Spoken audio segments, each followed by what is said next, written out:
Today we are going to be going over and introducing Unit 1. First, we are just going to go over distance. Distance is how far something will travel.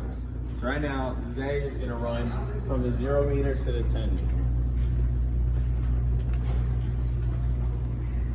So Zay's distance now is 10 meters. He started at the 0 meter and then ran all the way to the 10 meters. So he traveled 10 meters, so then therefore his distance is... You're good. So now, we're gonna go over time. Time is how long something takes. My friend Peter will run from the 0 line all the way to the 10 line. Go ahead, Peter.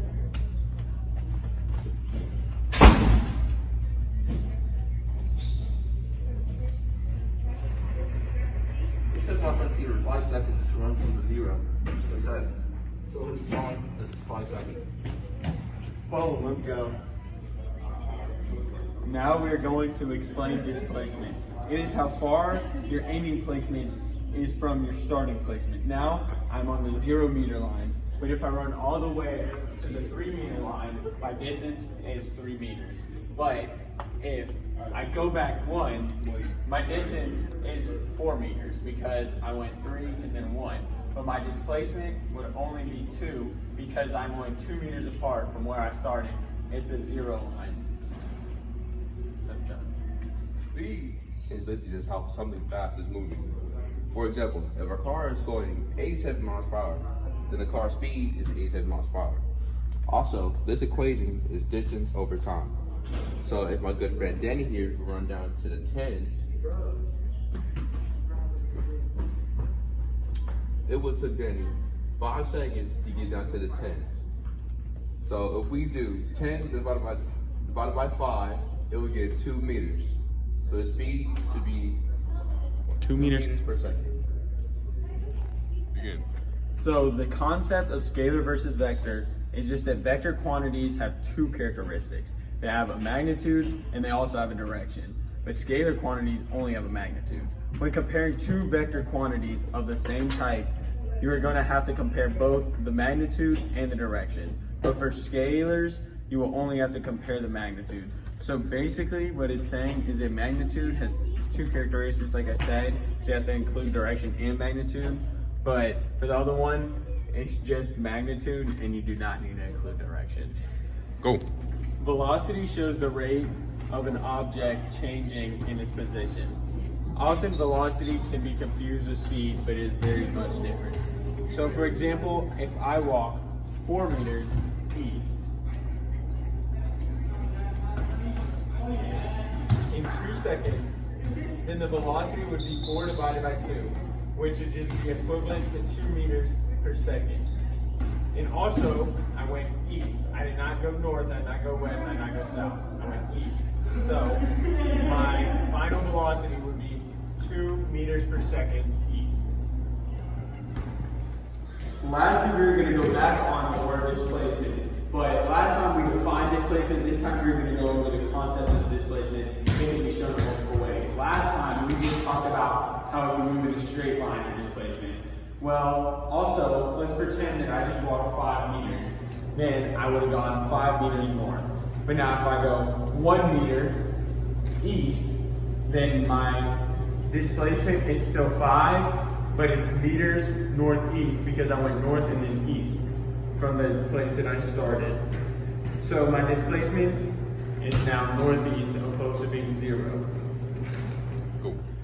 Another concept is the King Henry died by drinking chocolate milk method.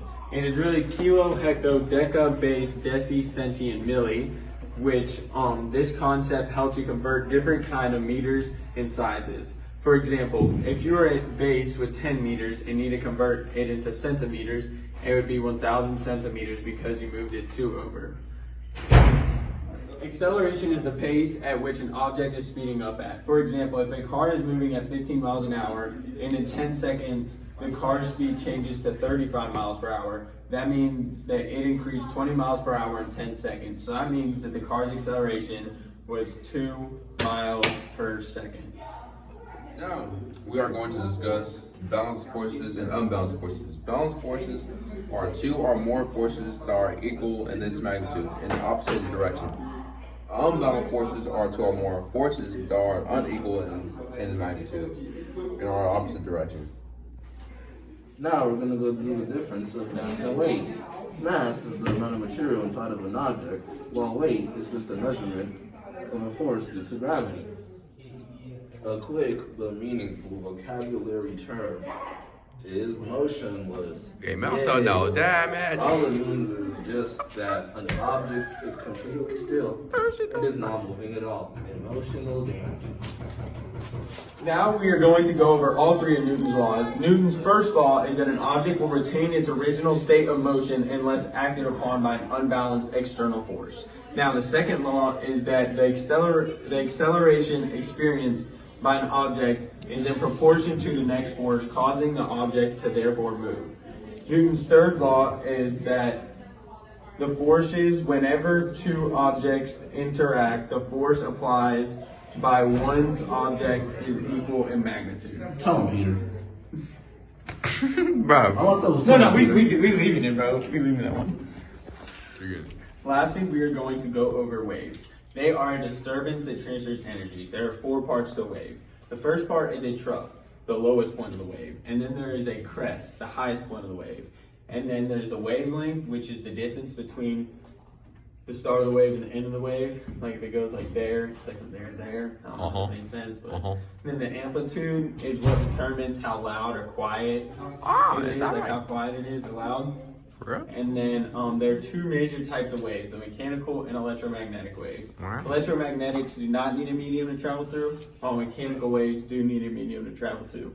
Finally, a medium is just a substance that carries a wave. Wow.